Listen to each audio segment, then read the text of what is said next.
தமிழக செய்திகள் சிலவற்றை விரைவு செய்திகளாக பார்க்கலாம்.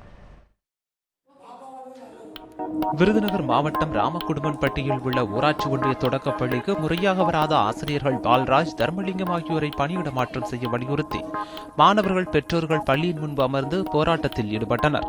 மாவட்ட தொடக்க கல்வி அலுவலர் ராமலட்சுமி நடவடிக்கை எடுப்பதாக கூறியதை தொடர்ந்து கலைந்து சென்றனர்.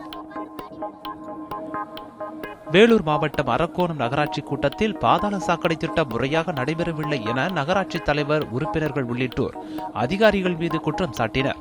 இதனைத் தொடர்ந்து பேசிய சட்டமன்ற உறுப்பினர் ரவி, இனி வரும் காலங்களில் அலட்சியம் காட்டாமல் முறையாக நடவடிக்கை எடுக்க வேண்டும் என வலியுறுத்தினார்.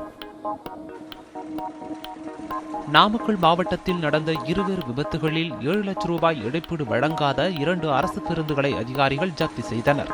கடந்த 2013ஆம் ஆண்டு நாமக்கல் அருகே நடைபெற்ற விபத்தில் காயமடைந்த சங்கர் தொடர்ந்த வழக்கில் கும்பகோணம் அரசு பேருந்து ஜப்தி செய்யப்பட்டது. இதேபோல் பொம்மகுட்டமேடு பகுதியில் சேலம் அரசு பேருந்து மோதிய விபத்து தொடர்பாக தீபா என்பவர் தொடர்ந்த வழக்கிலும் இழப்பீடு தராததால் பேருந்து ஜப்தி செய்யப்பட்டது.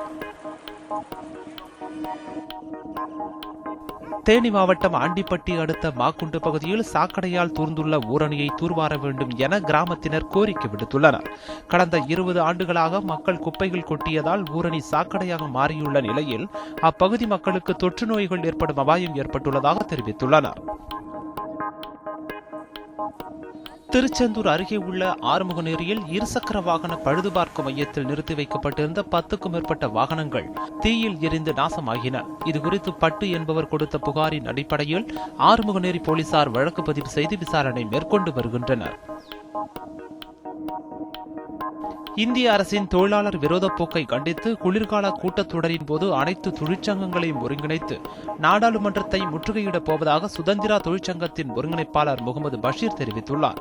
சென்னையில் நடைபெற்ற தேசிய செயற்குழு கூட்டத்தில் பேசிய அவர், மீனவர்களுக்கு தனி அமைச்சகம் ஏற்படுத்த வேண்டும் என வலியுறுத்தினார்.